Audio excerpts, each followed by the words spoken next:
سفر دین کے پیارے دوستو، آج میں آپ کو بتاؤں گی زندگی گزارنے کے ایسے راز جن پر اگر آپ عمل کریں گے تو آپ کی زندگی آسان ہو جائے گی۔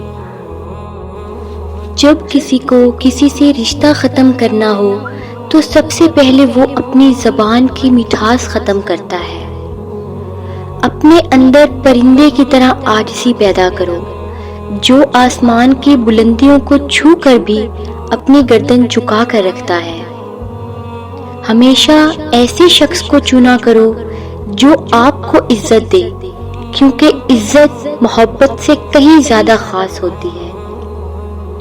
ہمیشہ اپنی چھوٹی چھوٹی غلطیوں سے بچنے کی کوشش کرو، کیونکہ انسان پہاڑوں سے نہیں پتھروں سے ٹھوکر کھاتا ہے۔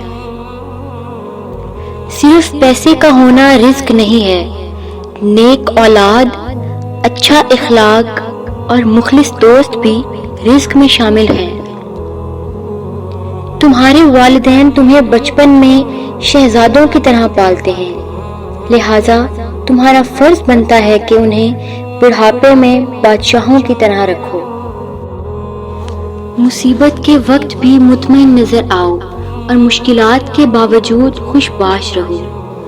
برائی کو خود میں اور اچھائی کو دوسروں میں تلاش کرو، یہی انسان کی سب سے بڑی اصلاح اور اسی میں فلاح ہے۔ بابا جی فرماتے ہیں، 40 سال والی عورت اگر 15 سال جیسی دکھنا چاہتی ہے تو روزانہ سوتے وقت چلغوزہ کھا لے، کچھ دنوں بعد پہچانی نہیں جائے گی۔ خدا سے جب بھی مانگو تو مقدر مانگو، عقل نہیں، کیونکہ میں نے بہت سے عقل والوں کو مقدر والوں کے در پر دیکھا ہے۔ جہاں بھی رہو خدا سے ڈرو، ہمیشہ حق بات کہو چاہے کتنی ہی تلخ کیوں نہ ہو۔ کسی کے خلوص اور پیار کو اس کی بے وقوفی مت سمجھو، ورنہ کسی دن تم خلوص اور پیار تلاش کرو گے اور لوگ تمہیں بے وقوف سمجھیں گے۔